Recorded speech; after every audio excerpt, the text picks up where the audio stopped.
میرے پیارے بھائیوں اور بہنوں، ہم میں سے ہر ایک کی زندگی میں ایسے لمحات ضرور آئیں گے جب ہمیں یہ سننے کو ملے گا کہ لوگوں نے ہمارے بارے میں بری باتیں کی ہیں. ہمیں یہ سننا پڑے گا کہ لوگوں نے ہمارے بارے میں جھوٹی باتیں کہیں، ناحق باتیں کہی ہیں. اور یہ ضرور ہونا ہے. ایسا کیوں ہوتا ہے؟ اس لیے کہ جب اللہ نے ہمیں پیدا کیا تو اس نے وعدہ کیا کہ وہ ہمیں آزمائے گا، اور اس نے ہمارے پاس ایک پیغمبر بھیجا، اور اس پیغمبر نے ہمیں سکھایا کہ ہمیں کیا کرنا ہے اور کیا نہیں کرنا. اور اللہ تعالیٰ فرماتا ہے کہ اگر تم اس پیغمبر صلی اللہ علیہ وسلم کے طریقے کی پیروی کرو گے تو کبھی گمراہ نہیں ہوگے. اس پیغمبر صلی اللہ علیہ وسلم کی زندگی میں اللہ تعالیٰ نے کچھ بہت خاص رکھا ہے. وہ خاص بات کیا ہے؟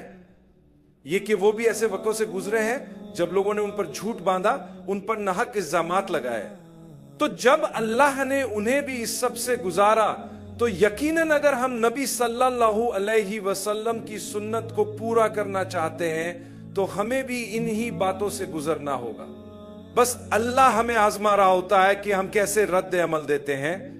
تو جب کوئی آپ کے بارے میں بری بات کہے، آپ پر جھوٹا الزام لگائے، چاہے وہ آپ کے پیٹھ پیچھے ہو یا آپ کے سامنے، تو ایک مومن ہونے کے ناطے، ایک ایسے شخص ہونے کے ناطے جس نے لا الہ الا اللہ محمد رسول اللہ کا اقرار کیا ہو، یعنی جس نے یہ تسلیم کیا ہو کہ اللہ کے سوا کوئی معبود نہیں اور محمد صلی اللہ علیہ وسلم اللہ کے رسول ہیں، تو سب سے پہلا کام جو آپ کو کرنا چاہیے وہ ہے اللہ کا شکر ادا کرنا. جی ہاں، یہ سن کر عجیب لگے گا، لیکن جب کوئی آپ پر الزام لگائے یا آپ کو برا کہے تو فوراً الحمدللہ الحمدللہ کہیے.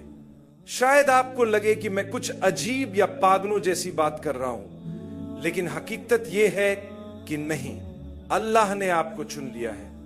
چن لیا ہے مگر کس لیے؟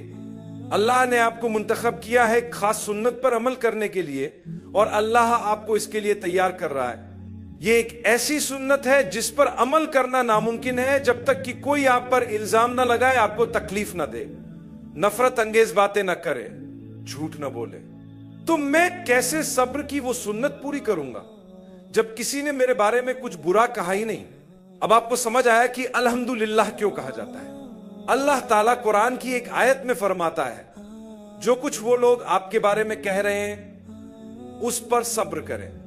تو میں کیسے صبر کروں گا جب کسی نے میرے خلاف کچھ کہا ہی نہیں؟ اسی لیے یہ ناممکن ہے کہ آپ اور میں ایک طویل زندگی گزارے اور کسی موقع پر کوئی شخص ہمارے خلاف سخت، بری اور تکلیف دہ باتیں نہ کرے. یہ دراصل آپ کے اور اللہ کے درمیان تعلق کی بات ہے. کیا آپ اللہ پر ایمان رکھتے ہیں؟ جی ہاں، میں رکھتا ہوں. کیا اس نے آپ کو پیدا کیا؟ جی ہاں، بالکل کیا. کیا ہم سب نے اسی کی طرف لوٹ کر جانا ہے؟ جی ہاں. تو وہی ہے جو سب سے بہترین منصوبہ بناتا ہے، اور وہی آپ کو موقع دے رہا ہے کہ آپ صبر کریں برے الفاظ، نفرت انگیز باتوں، جھوٹے الزامات پر.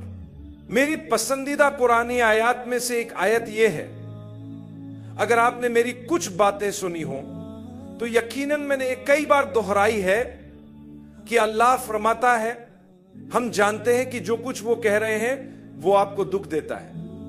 اصل میں جو لفظ استعمال ہوا ہے وہ ہے یہ آپ کو غمگین کرتا ہے. نبی کریم صلی اللہ علیہ وسلم غمگین اس لیے ہوتے تھے کیونکہ آپ جانتے تھے کہ یہ لوگ دراصل خود اپنے ساتھ زیادتی کر رہے ہیں. اگر آپ ایک اچھے انسان ہیں، آپ معصوم ہیں، آپ سیدھے راستے پر ہیں، اور کچھ لوگ آپ کے بارے میں غلط باتیں کہہ رہے ہیں اور آپ جانتے ہیں کہ وہ جھوٹ بول رہے ہیں، تو آپ کو کہنا چاہیے الحمدللہ اور ان کے لیے افسوس محسوس کرنا چاہیے. ہاں، ان کے لیے افسوس کریں. نبی کریم صلی اللہ علیہ وسلم اس لیے رنجیدہ ہوتے تھے کیونکہ آپ کو ان پر افسوس ہوتا تھا. آپ ان کے بارے میں فرماتے تھے یا اللہ میری قوم کو ہدایت دے، یہ نہیں جانتے کہ یہ کیا کر رہے ہیں. کیا یہ زبردست بات ہے. ذرا تصور کریں اللہ تعالیٰ نے آپ کو چن لیا ہو. نبی صلی اللہ علیہ وسلم کے معاملے میں تو وہ اللہ کے رسول تھے، اللہ کے سب سے محبوب بندے، لیکن آپ نے کبھی نہیں سنا ہوگا کہ انہوں نے ان لوگوں کو بد دعا دی ہو یا برا بھلا کہا ہو یا ان سے لڑائی کی ہو جیسے ہم کرتے ہیں. کوئی آپ سے کہے تم بیوقوف ہو،